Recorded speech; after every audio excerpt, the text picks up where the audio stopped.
L'objectif de cette vidéo, c'est d'illustrer comment est-ce qu'on peut mettre en place un tag size centrique, donc par exemple Google Analytics.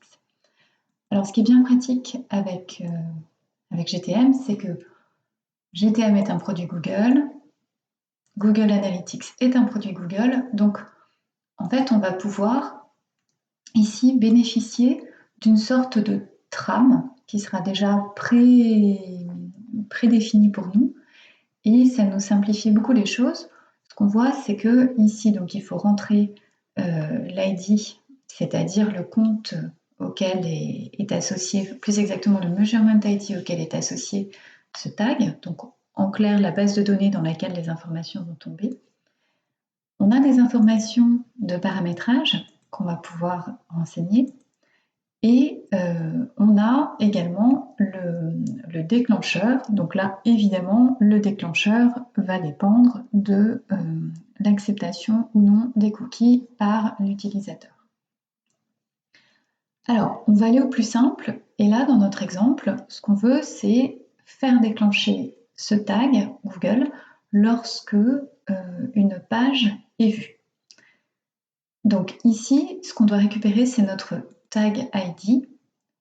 Alors ce tag ID, on va le trouver dans la partie admin de Google Analytics, puis Data Streams, et à l'intérieur, on va avoir ici quelque chose qui s'appelle Measurement ID.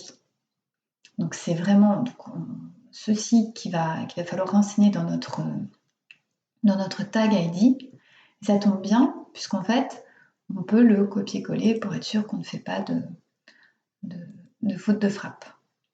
Alors ici, je vois que j'ai GZHY, c'est vraiment celui-ci que je suis allée chercher. Ok, alors une fois qu'on a dit ça, on peut procéder à différentes configurations. Donc là, moi par exemple, j'ai dit oui, effectivement, envoie l'événement page vue à chaque fois qu'une page vue est détectée. C'est quelque chose qu'on peut choisir ou non d'activer depuis Google Analytics, et ça s'appelle Enhanced Measurement ou mesure améliorée. Et on peut dire qu'à chaque fois que ce tag se déclenche, on envoie un événement page vue, ce qui est très pratique. J'ai un trigger positif qui est déclenche-toi quand une page vue est détectée. Et pour moi, en fait, cette page vue, elle est accompagnée d'un événement qui est poussé dans le data layer qui s'appelle Cookie Consent Statistics. C'est une façon de fonctionner, de se dire que à chaque fois que votre outil de recueil de consentement envoie une information à chaque page vue qui dit c'est bon, la personne accepte ce type de cookie, vous pouvez utiliser cet événement pour déclencher votre tag, ce qui vous permettra d'être sûr que votre tag se déclenche quand la personne a donné son autorisation. On a également un trigger, on va dire, natif GTM pour les pages vues que vous pouvez utiliser.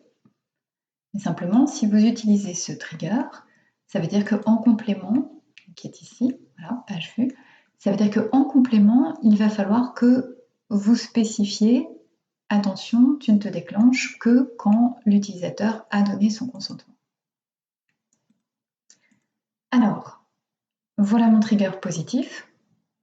Voilà mon trigger négatif. J'ai spécifié que je ne veux pas que ce tag se déclenche sur une page du site, voilà, qui est une page test. Et ben c'est tout.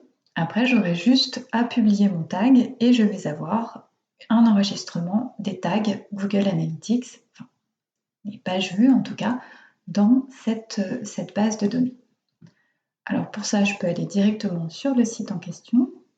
J'ouvre ma console et je vois que dans Network, c'est-à-dire tout ce qui est envoyé vers les différentes bases de données, je sélectionne ici Collect, qui est quelque chose que l'on va retrouver dans la chaîne de caractères, dans les hits, qui seront, c'est-à-dire le paquet de données qui sera envoyé à Google Analytics, et je vois que j'ai effectivement cette information qui est envoyée dans mon Measurement ID, et cette information, c'est une page a été vue. Donc, ça fonctionne bien, comme attendu.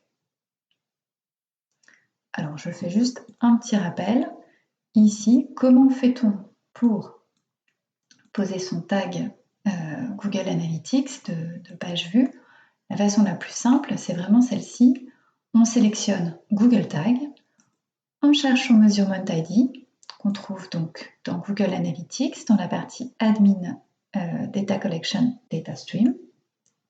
On récupère ce Measurement ID qu'on va pouvoir coller ici et on ajoute son trigger positif et négatif.